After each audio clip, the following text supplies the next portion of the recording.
कृष्णारी. मी doctor Shantaram Karande साहेब, माझे मोठे बंधू आहे अण्णासाहेब, त्यांच्यासोबत आहे. त्यांच्याच शब्दाला मान देऊन आम्ही पनवेलच्या हायवेवरनं आता पुण्याला जात आहे. माझंही पुढं काम आहे. पंढरपूरला जाण्याची काही क्रिया आहे दिंडीच्या कामाची.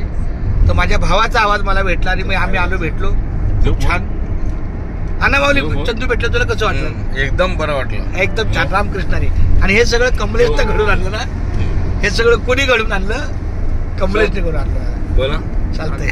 लोखंडे माऊली एकदा रामकृष्णारी बोला. रामकृष्णारी. रामकृष्णारी. खूप छान. हे संदीप दादा रामकृष्णारी बोल एकदा. असे हे रामकृष्णारीचा नामाचा बाजार, केशवा नामाचा बाजार, विठ्ठला केशवा. अरे मग गोविंद माधव असा माझा भाव मला भेटला, बाद झालं. लोखंडे माऊली, मी असाच टोपीवर असतो, नोकरीत नसतो. नोकरीच्या व्यतिरिक्त माझा असा ड्रेस चालेल ना? आणि संगीताचं मला माहित आहे की तिला मुक्काम लागतं, मग असं आणि आपलं शनिवारी